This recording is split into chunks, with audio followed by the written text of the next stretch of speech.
Nice. And what about you, Eddie? What do you? Where's your head at with things? Same thing.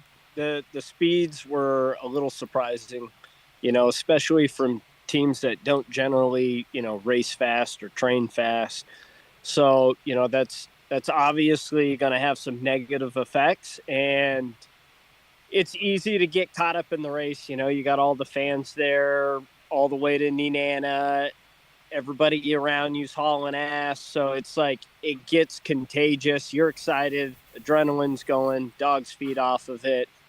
And it's like, oh, well, I can't tell you how many times I've heard this. And it's like, well, the dogs were looking good. So I just figured I'd kind of let them cruise a little bit. And it's like, hey, you're 50 miles into the race, or you're 100 miles into the race.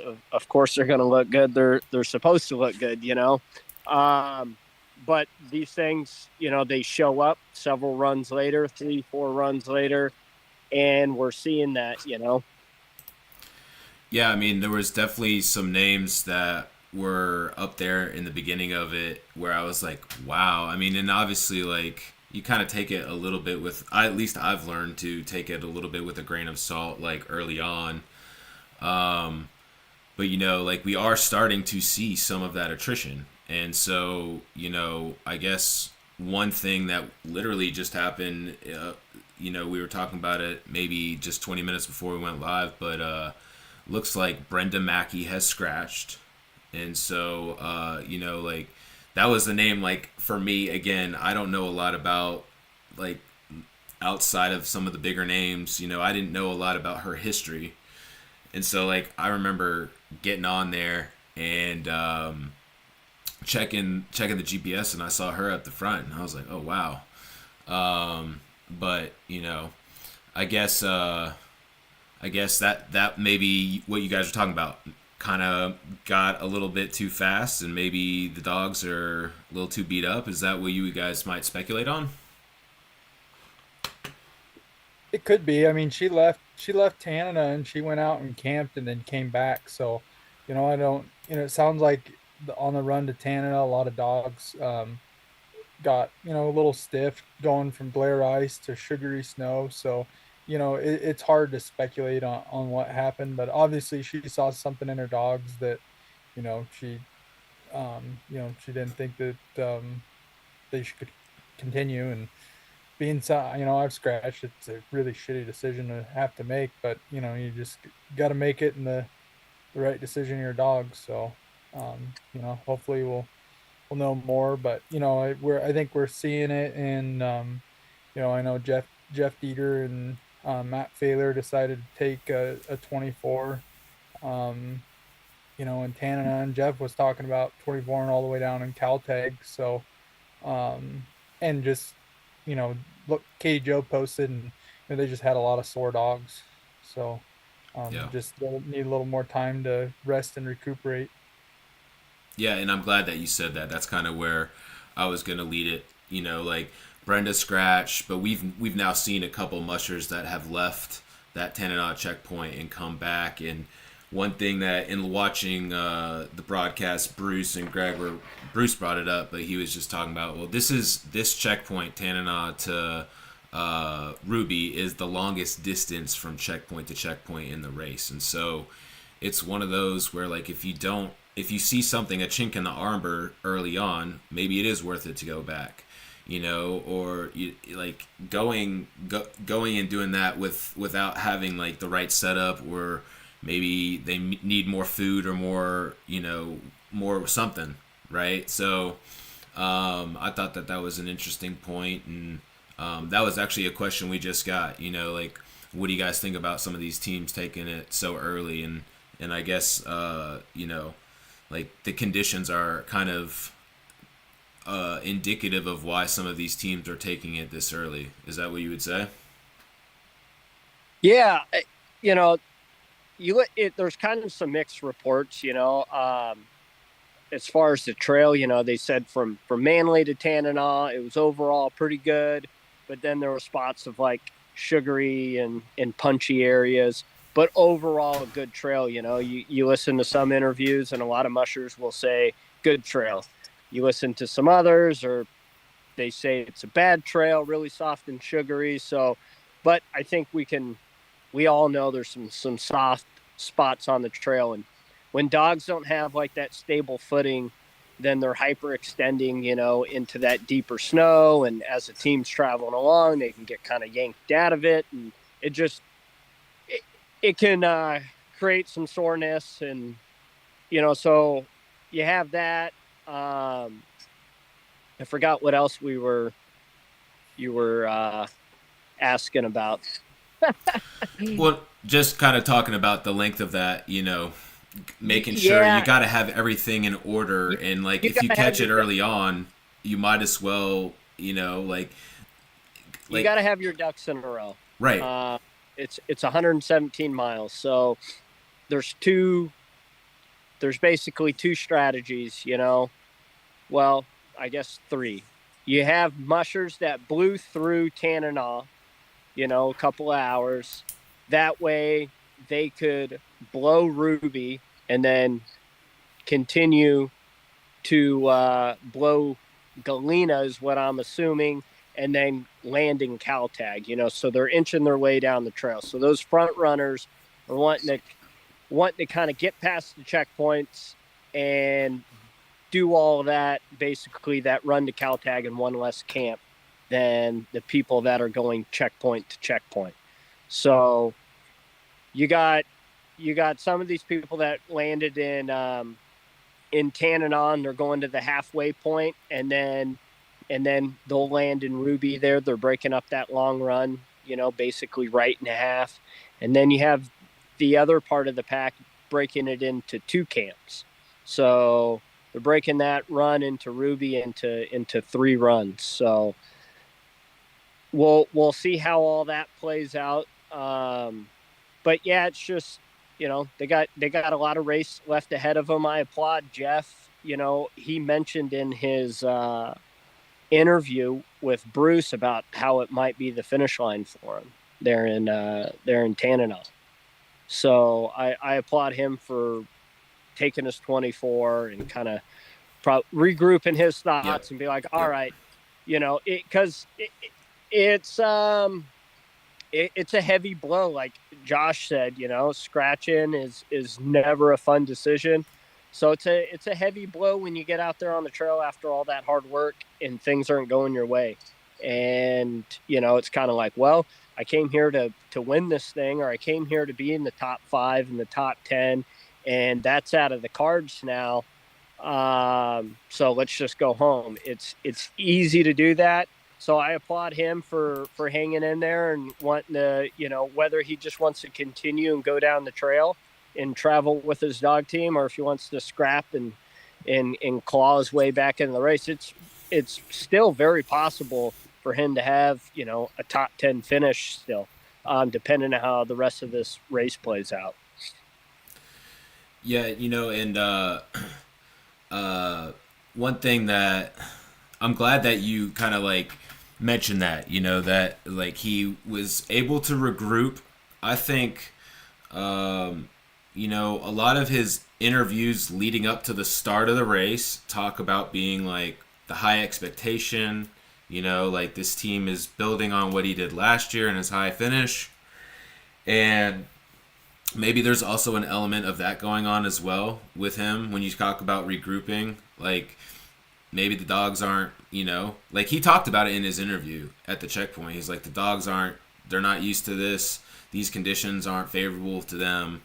And like you said, I'm glad to hear like there was a shift where he was maybe thinking about that, and they're like, okay, well, maybe we can just take the 24 here and like give them time and rebuild them, kind of thing. So, that was definitely interesting to see from someone that definitely has like that high expectation and that pressure, probably like their own pressure, but also the pressure from like us as fans watching as well.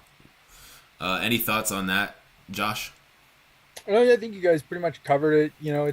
it's really easy to get in your own head. And it sounds like Matt Failer and Dallas Seavey must be there volunteering at the checkpoint. Talked them into taking his 24 and just kind of reevaluating. And sometimes that's all you need. Let the dogs rest, let yourself catch up on some rest, and just kind of reevaluate things, because a lot of times when you get sleep deprived and stuff, the situation in your eyes looks worse than it actually is, than if you were like an outsider looking in, like you can get in your Yeah. own head. Yep. And sometimes the best thing to do is just feed your dog team, go take a nap, get back up, and see how everything looks. I don't think I realized Dallas was at that checkpoint. That's I'm glad that you mentioned that, though. That's kind of another kind of piece to that. I'm sure that having, just whether it was Dallas or just any other kind of veteran musher there to kind of have that support and encouragement probably helped him as well. So, but yeah, I mean, it's so early on. He definitely can still finish top 10 for sure, like Eddie said, and you never know. Like, there's just so much of the race left.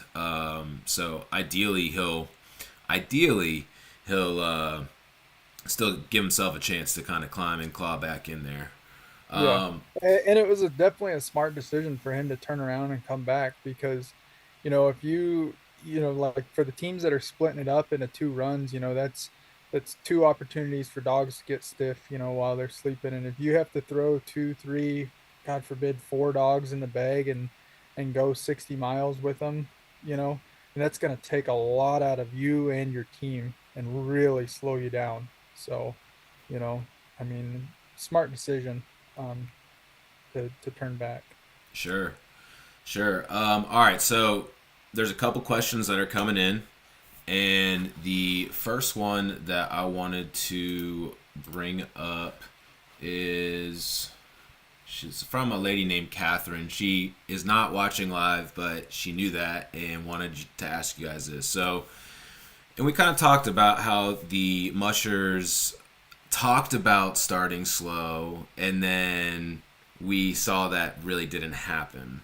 And so this is where the question came. Her and her sister are just kind of curious about talking a little bit about like being on the runners, right? Like, is that just something that you're simply stepping on it and that in itself is slowing them down? Is that something where you are like putting your body weight and your force and you're like it's almost like a strain and a workout for you? I'll toss this to you, Eddie.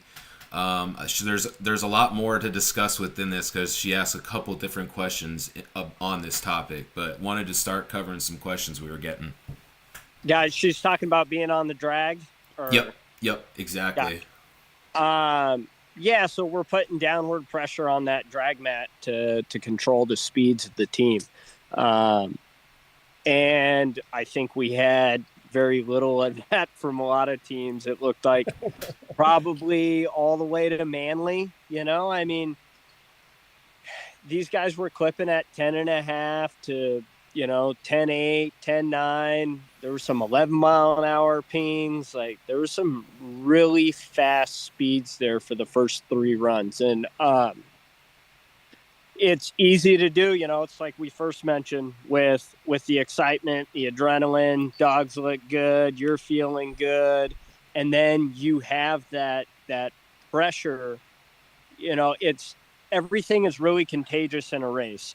If everybody around you is going fast, it's easy to get caught up into what everybody else is doing.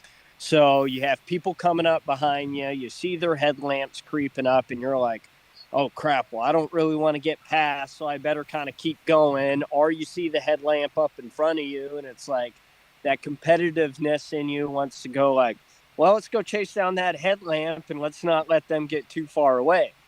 And so it comes down to discipline and not getting caught up in the race. And apparently we have a lot of veteran mushers out there that just kind of forgot mushing 101, and they're paying for it right now, but they're regrouping. I mean, you had a couple teams turn around. You got a couple teams that are what did we say? We had some 7-hour breaks, a lot of 6-hour breaks from top level teams there in Tanana.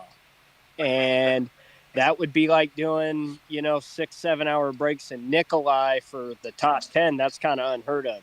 You go to Nikolai, you do a 4 at most, maybe a 5, and you're off to Katna or Ophir or wherever. So yeah, we saw some longer rests. So I think it's good to see that, and hopefully guys can start turning things around and hold it together. Yeah, yeah. And just to kind of, I'll toss this back to you, Josh, kind of to follow up, because again, like, there's like a paragraph of questions from Catherine, but like, when you guys are on the drag mat, is that causing the dogs to strain more, or is it effective in slowing them down? Like, are they fighting the resistance that you're putting on there? And so in like, maybe they're not wanting, like, talk about that. No, not. I mean, you're once you just kind of get them geared down. I mean, they'll stay there, but you're fighting them. I mean, like when you're like standing on the drag mat is a workout. Like it's Okay. not easy. Like it's not like you're just standing there and use your weight. Like you're having to push downward force. Like if you've ever had to go on a training run and stand on the drag mat for 5, 6, 7 hours, you get back and I mean the bottom of your feet hurt, your hamstrings hurt, like everything. But Okay. it the dogs, I mean they're trying to go faster, but you are holding them back. Got you. Okay. That, I think, is going to be a suitable answer for Catherine and covers all the other questions that were there. Shout out to Okay. Catherine. The other thing I wanted to, you were getting some love, Eddie. Someone called you Eddie Swag Jr. And, he's glad that you're on breaking things down. Cindy. Okay, so Cindy asked, any thoughts on what they did with drop bags when they rerouted the race, especially to the checkpoints that they visit twice? Are they able to access those same bags twice if needed? Talk a little bit about the drop bags, please. Eddie, you saw where they sent drop bags, right? So I saw a list, and I don't have that memorized of what checkpoints or what, and I believe they're holding those second bags until they travel back through again. But I could be mistaken on that. Okay. Interesting. Now, one thing within that I thought I saw, and I don't know if Jesse was the only person to do this, but what I saw was after they changed the route, obviously some of the mushers realized, okay, this is going to create an issue for me. And my understanding is he flew out more drop bags to the, once they figured out what the route was, those new routes. Are Yep, you guys he did. aware of other mushers that did that, or was he maybe the only one that did that? It sounded like there was a few, and it just, especially for those competitive guys. I mean, there's some mushers that are like, okay, well, I'll just carry my bags. Like, I don't want a 24 and basically Ruby, because they thought that was like, I think Ruby was like McGrath, basically. So they were like, well, a little too early in Ruby. I want a 24 in Galena, which is a really nice spot, great accommodations. So you'll have people carrying like extra bags, kind of from checkpoint to checkpoint to kind of get them down the trail. And there's some people that want to go all the way to Caltech, so they'll be shuffling bags between Ruby all the way to Caltech. For the people that didn't fly, extra supplies out. Gotcha. Okay. And then one thing that we haven't talked about yet today is the weather. But my understanding is the weather is status quo. There isn't really much of an update. It's remained the same. It's warm. I think I heard Sean on the broadcast, maybe it was this morning, say like the lowest it got was 10, I think. so it's really not that cold. But on that note, we were getting a question about if you guys can just talk a little bit about ways to manage the dogs when they are running in this heat. And, you know, as some of the videos on the Insider are coming in, you are hearing a lot of there's like a thin layer of ice on top, and then there's a lot of powdery, soft, you know, mashed potatoes, I guess I'm learning the different terminology of snow over here. But yeah, if you can just, I'll toss this to you, Josh, first. Can you just talk a little bit about what are some ways to counteract the heat that these dogs are running in, especially in what I guess they're now calling is the longest dog sled race ever or something? So anyways, yeah. I mean, the best thing that you can do is set your run rest schedule up to where you're not running during the heat of the day. That's one thing that's actually kind of surprised me is, how many of I mean, I'll just say it's some of the front running teams have been running during the heat of the day. Um, but if you do choose to run during the heat of the day, lots of breaks. Let the dogs roll in the snow. Some teams, they train for their dogs to drink clear water, so not even having to bait it with any sort of meat or kibble. So if you can stop and just give your dogs clear water. Hydration is key. A lot of like stacking them with fish. Fish isn't super high calorie, but so it gives them just a lot of hydration. Hydration for the dogs is just key when it's that warm.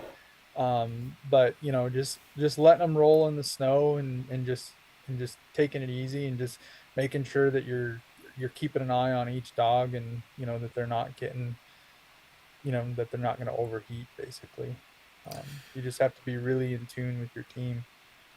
Yeah, I noticed a couple of the mushers in their checkpoint interviews were talking about the fish being having more moisture in addition to, I guess, the chicken as well, and that like right now you're gonna go with less fatty kind of protein, just due to that heat kind of thing. So Yeah, um, a lot of times when it's warm, like, I mean, the dogs, for one, they don't need the fat, but for two, they'll just turn their nose up to it. I mean, dog teams eat best when it's cold.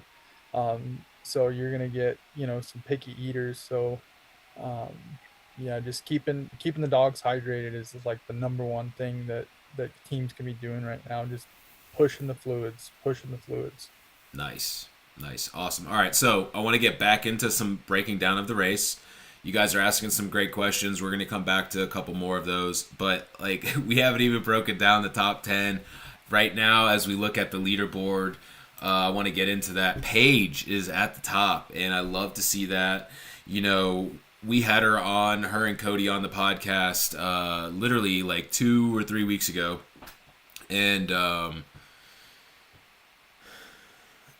for having the dog team they have, they just seem like maybe they're underselling themselves. I don't know. Maybe it's easier to undersell so that, like, if it doesn't happen, then there's not like the letdown or something. But it stood out to me even in that interview. Like, they're like, yeah, we're just gonna do our thing, ho hum, no da da da da, and like you can even see it in the interviews. Like they're asking her questions, she's kind of like keeping it to herself. But here she is, 10 miles in the lead. Obviously, it's going to change. We're still early on, but, um, you know, Paige in the lead. Thoughts on that, Eddie? She is one that she started fast and she's kept her speed. She seems to be moving extremely well. She's obviously has an incredible dog team. But one thing about them is they've obviously trained at a faster tempo this year. They had a really great Cusco.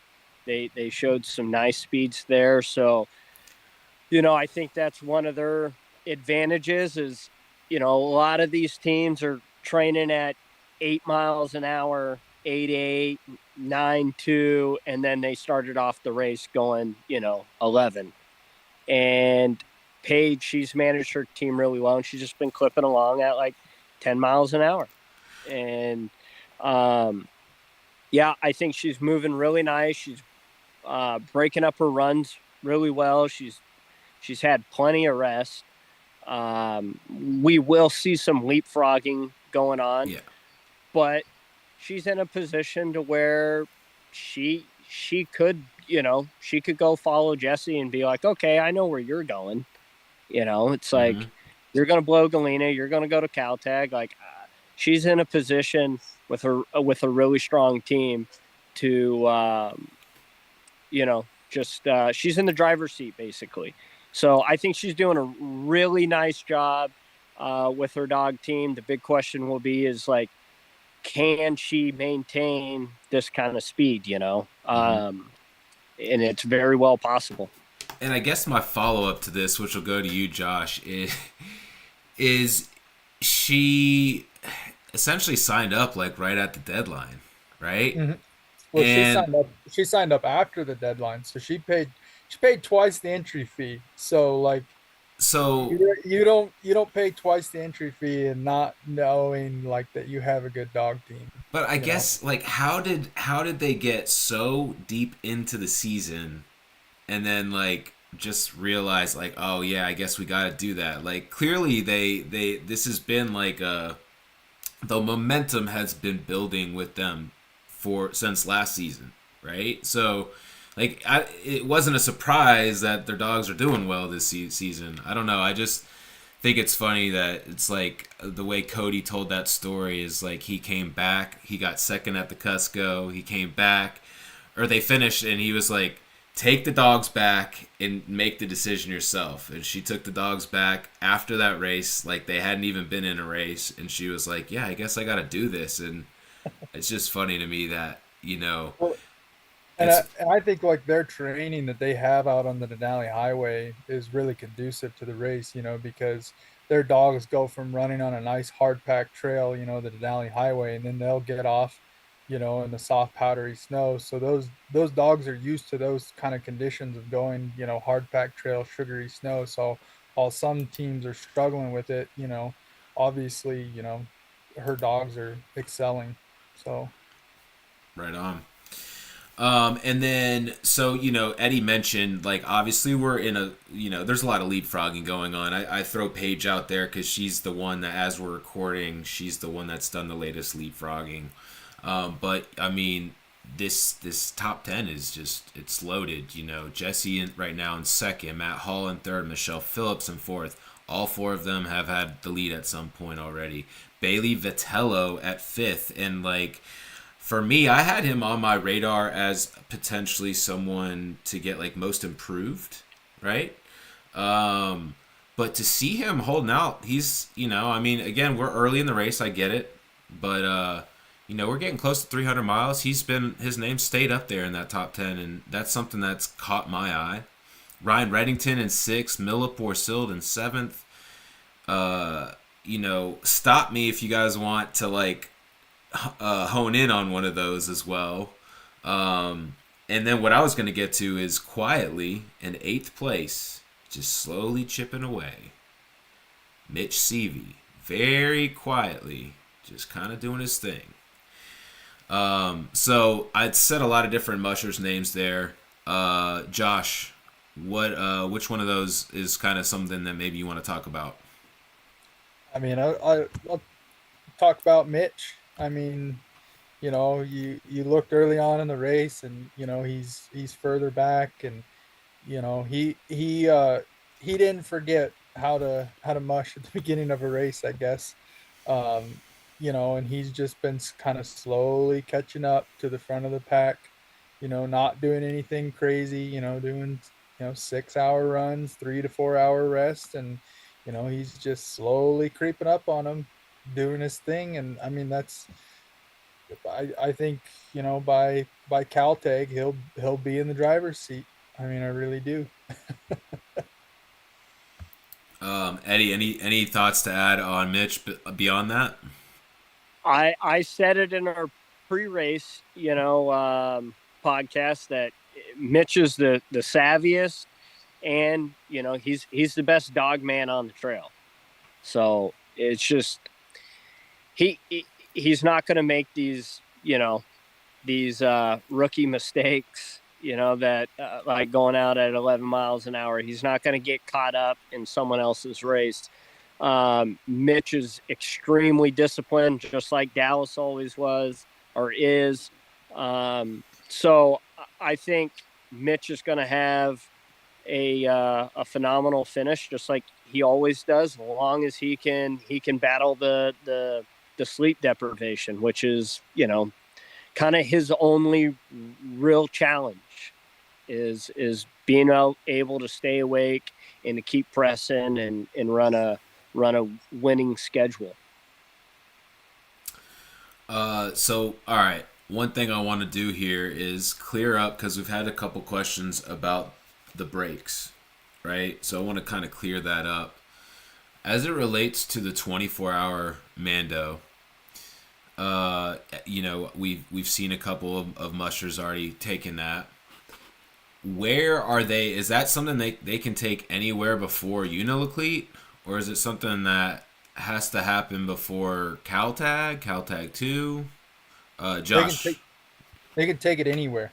They could take it in White Mountain. Really? Yep. Okay. And so then the 8-hour Mando has to happen between Caltech and Caltech 2. Is that right? Do I have that one right? Correct. Okay. So let's kind of get into a little bit of that, because, I guess it's still a couple of days away, but we can sit here and hypothesize a little bit.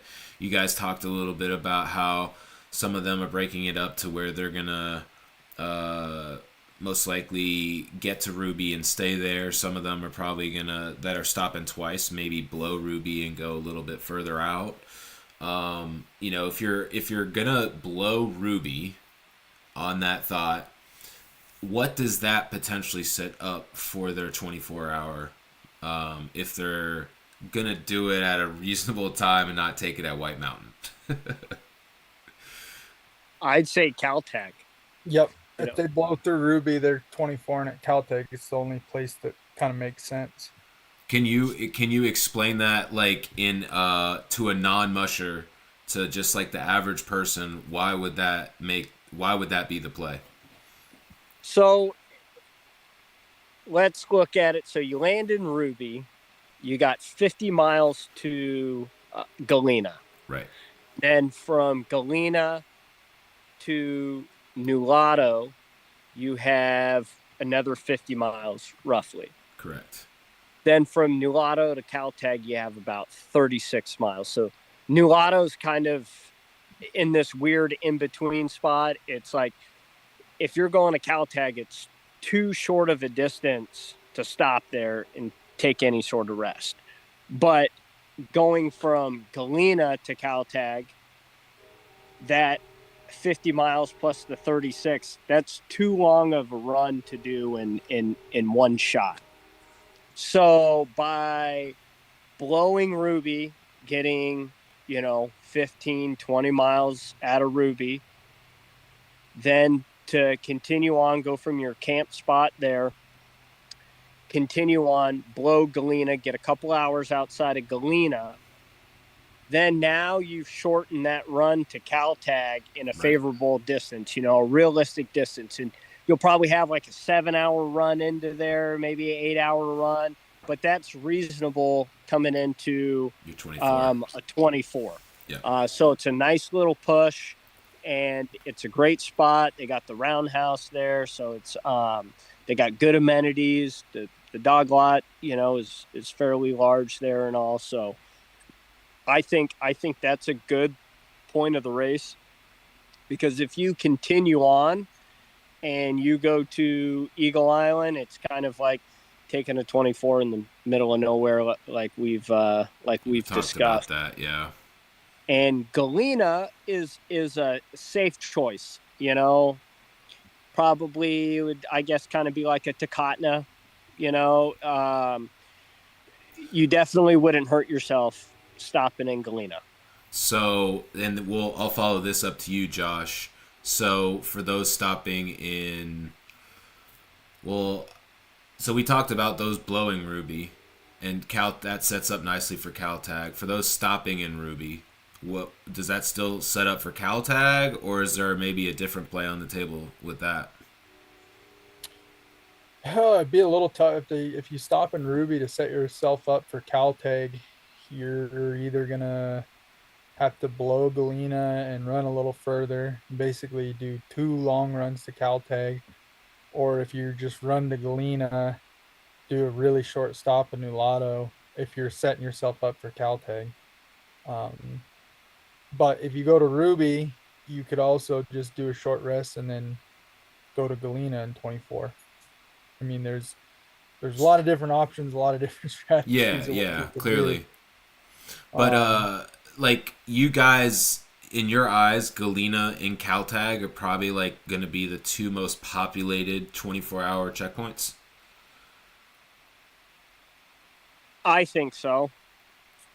Okay. Yeah. Yeah, it would just be really hard doing either um to set yourself up to 24 in Nulato. Because it's just you would have to, even if you blow Ruby, it would be a really long run to Nulato.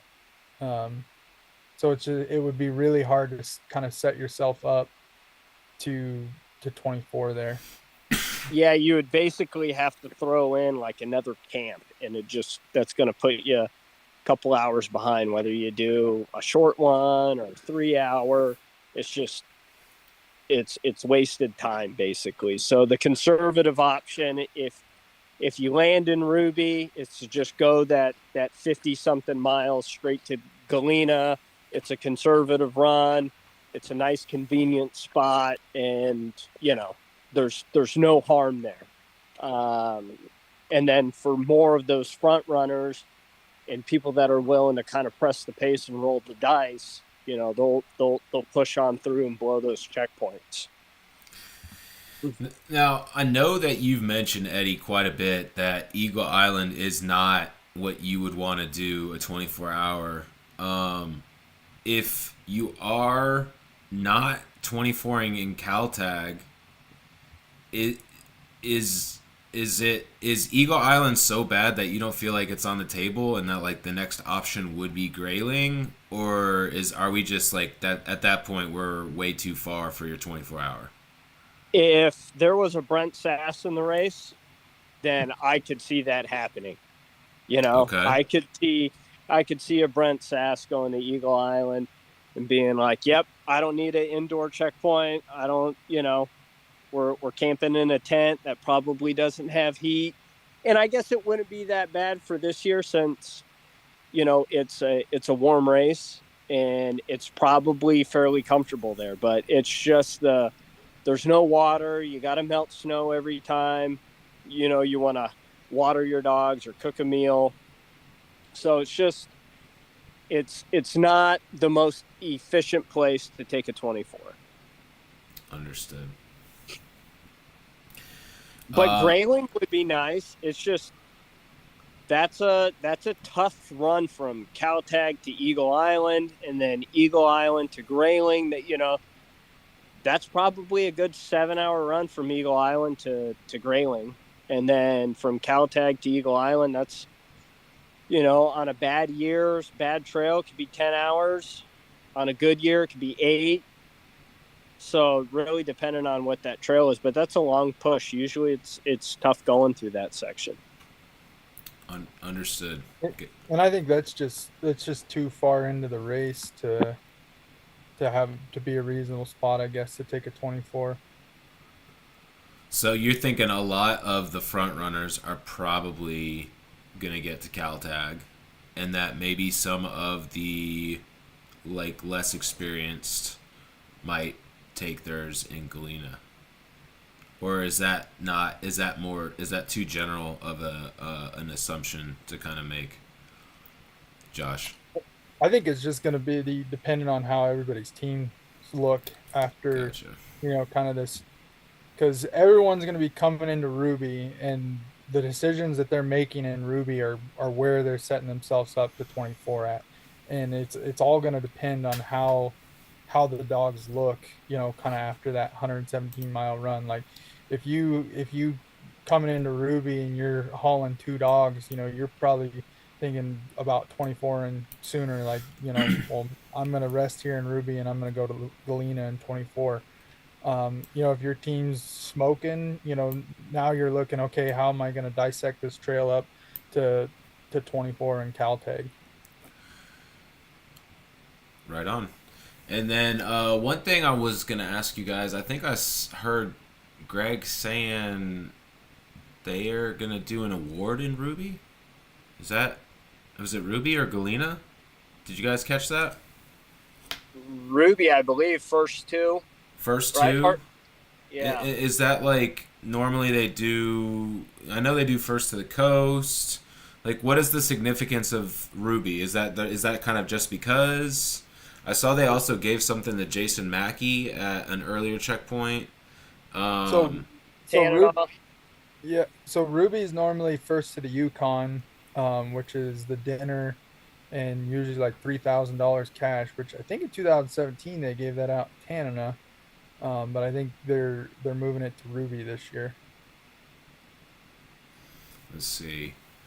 Maybe, or did I hear something about in Greg and Bruce's little deal? I think they mentioned maybe it was going to be pushed to Galena. Yeah. First to the Yukon. It would be pushed to Galena. Yeah, Okay.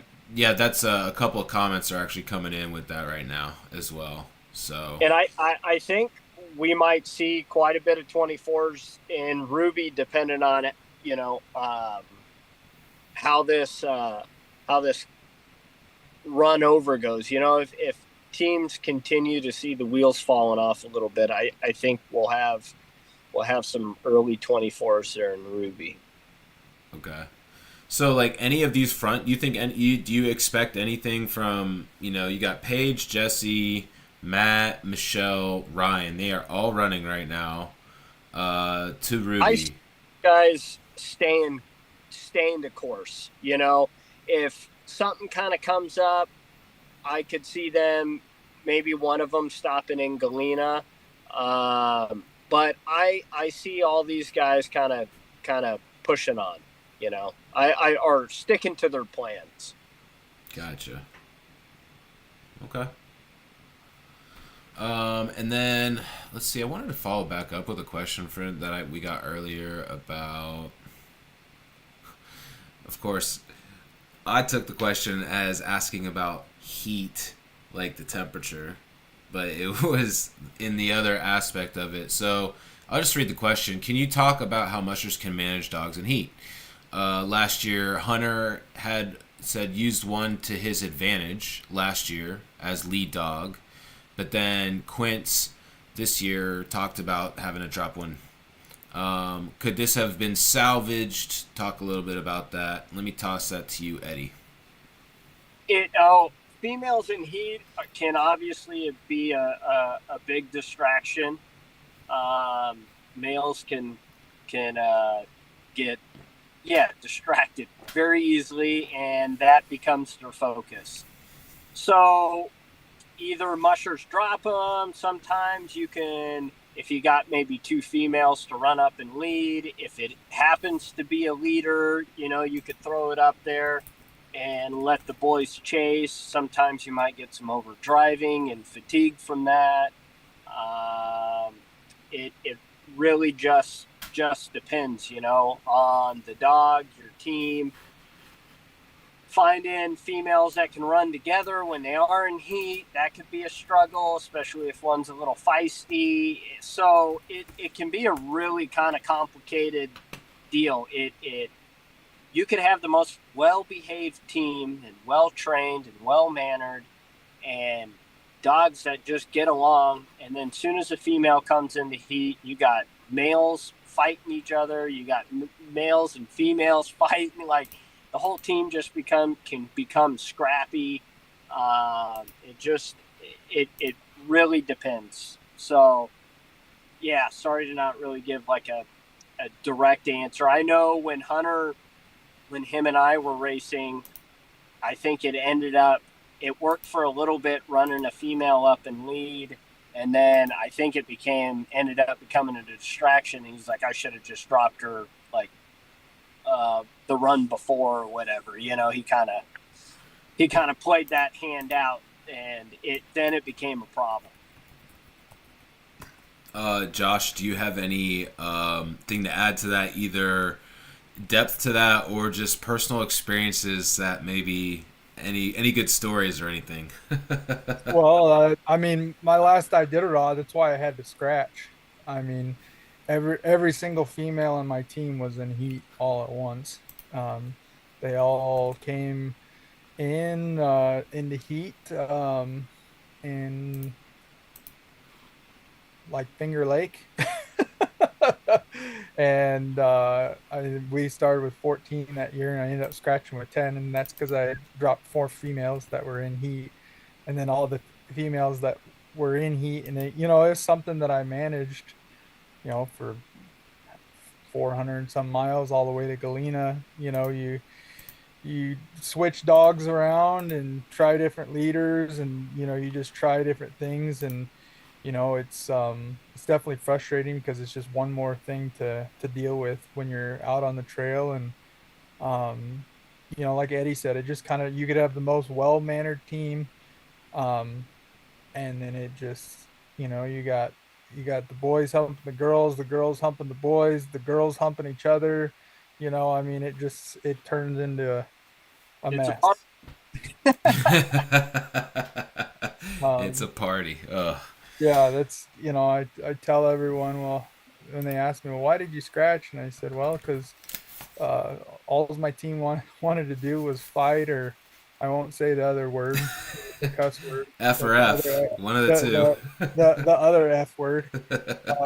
But I mean, it can be really tough to manage, and I know Riley's dealing with that too. I caught that in one of his interviews, that he's got a bunch of dogs that just came into heat. So, um, that's like, that's one thing that I've always liked that Mitch Dallas do, is they have enough depth to their dog team that they only run male dogs, so they never have to worry about it.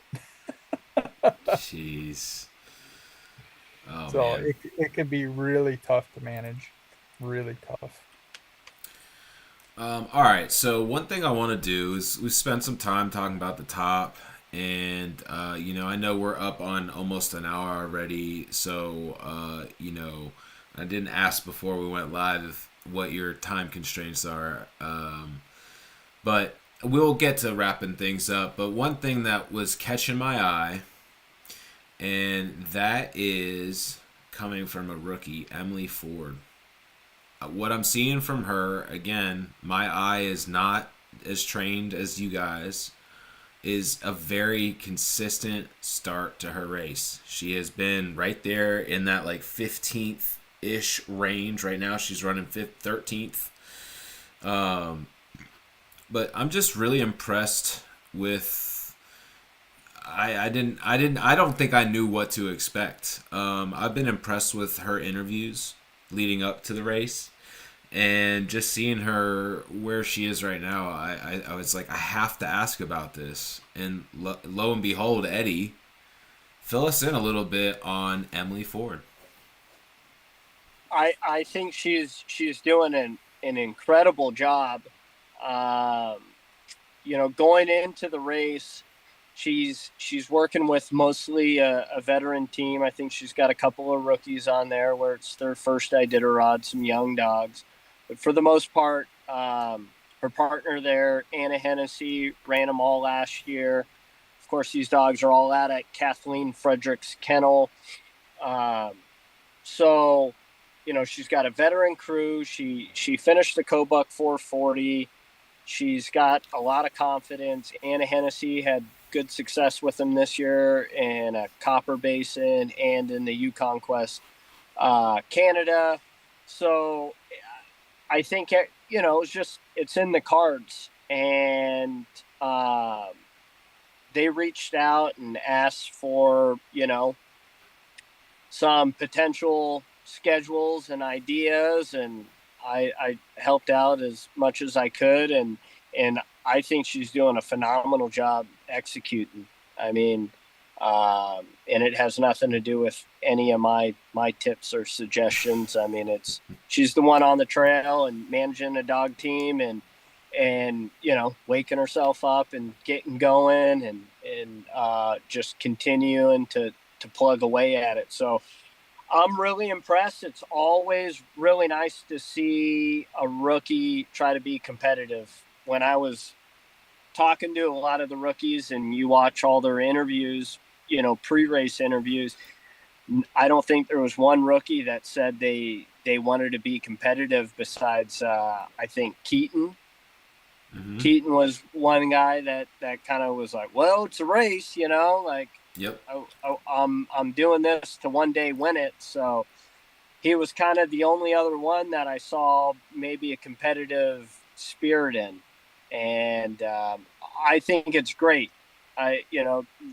No knock on the mushers that are just trying to get down the trail.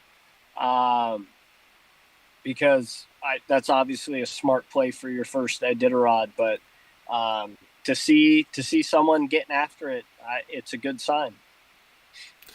Yeah, I mean, she's right now. I was just kind of looking at it. She's the next closest rookie is 20 miles behind her, and obviously, it's early enough to where there's going to be some leapfrogging, and maybe Who is that? That's Samantha Lalonde. Okay. Yeah, like Samantha begins a little stretch of some rookies there with Anna Barrington mixed in, which I think is a great segue. We waited till the end, or closer to the end as opposed to the beginning.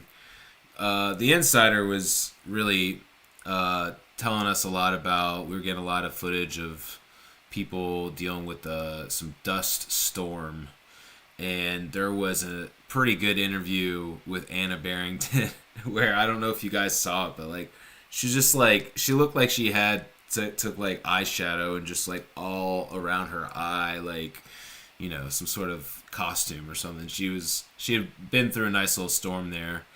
So that was just kind of an interesting thing. It definitely seems to have affected some of the mushers, but it also looks like maybe the timing of things, some of the other some of the people in the front, I don't think they experienced it as much. But Josh, yeah, maybe you want to talk a little bit about that for us. I mean, yeah, it looks like some of them, it's on these rivers. It's really interesting. You get, almost like these little mini blowholes. The same thing happens on the Cusco, and so you get these sandbars that are exposed, and the wind's blowing all the snow off of them, so it kicks up dust. And sounds like there was some driftwood and some ice, and a lot of the trail markers got busted off. So look, some of the teams, got off the trail, but everyone was able to make it through. And sometimes it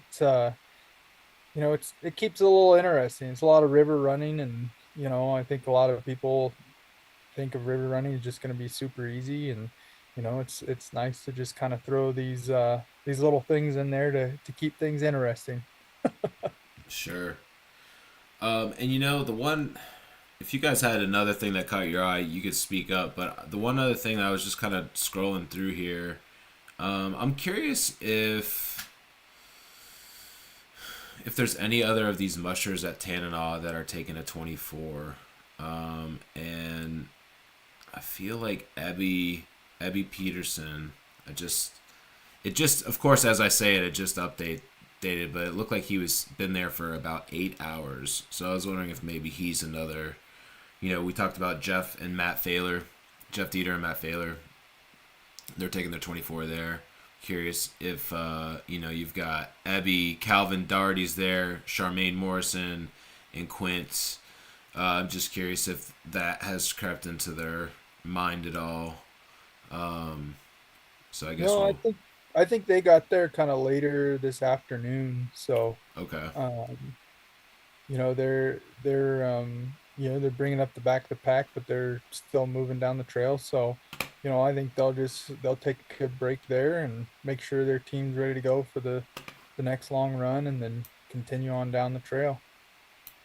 Right on. All right. So last two quick things. Of course, there's another follow up on the heat question. So, should mushers be fixing these females to avoid this issue? It seems like a huge risk for a big event. You work all year long, and then it's out of your control. So, you spoke a lot about it, Eddie, already. I'll toss that to you, Josh, for a little bit.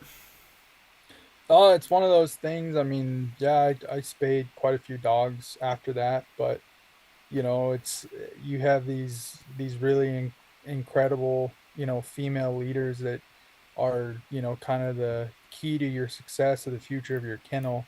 So as soon as you spay them, you take away the opportunity to, basically perpetuate their bloodline. So it's a balance that you have to essentially play. Like if you spay every female in your kennel, you could have an incredible leader, and you can't continue on her lineage. So it's just a balancing act, and kind of a risk that you have to be willing to take. Awesome. And then the last thing I have for you guys is, the weather. So as we've been kind of talking, I was kind of just glancing at the forecast, and literally I didn't get beyond Uniloclete, but like there's nothing in the forecast that's gonna dip under 0 degrees. I think I saw like -1 as the lowest thing in one of the checkpoints. So like these conditions are probably not changing for the mushers. Is that correct? Is that fair to say? Yep. I'd say so. And so I guess I'm curious, like for the front runners, they seem to be keeping a nice little pace. But like this race is gonna slow down. Obviously, we've got the 24 hours that are gonna slow it down. But do you see like these front runners, Paige, Jesse, Matt? Do you see them maintaining the speed that they've been able to keep at this point? I think the only one that we've really seen maintain the speed is Paige. She's the only one that out of that group that's clipping along. The others, they've slowed down into the 8 mile an hour range pretty consistently. They're doing a lot of mid eights to maybe pinging 9 here or there, but they're in that kind of Iditarod travel mode.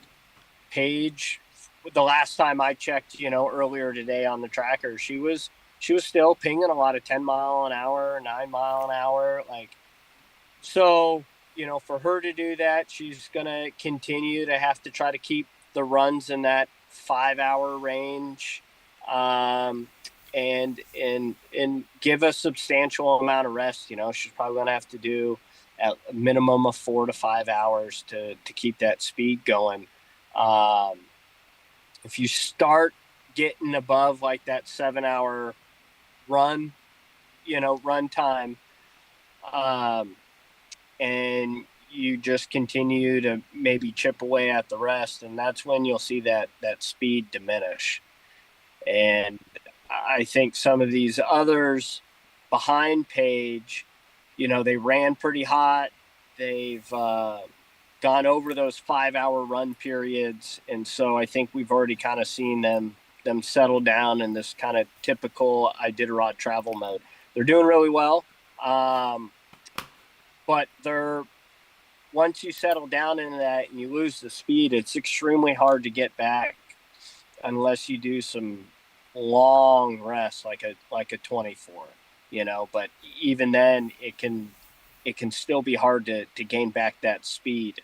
So the way you keep up with a fast team is you got to get further down the trail, shorten the rest, and then it kind of becomes, then you're in marching mode, and they're running fast and resting long, getting there quicker, and they can bank the rest up while you're going slower and trying to run a longer distance. So it's kind of this balancing act that they're going to have to play. Certainly. And I'll be interested to see how these next couple days shape up. We I don't know. We probably can discuss it afterwards, but I'm thinking maybe, you know, continuing to let things kind of build up. Obviously, if some sort of breaking news or something major happens, Josh and Eddie and I, like, if not all three of us, at least two of us, like, we'll hop on and talk about something real quick. So, there hasn't been any running over of moose this year or anything like that. But at this rate, I'm thinking we'll probably do another one on Friday, maybe Saturday. But we will finalize that and make sure that you guys all know. But for now, I appreciate you all tuning in. And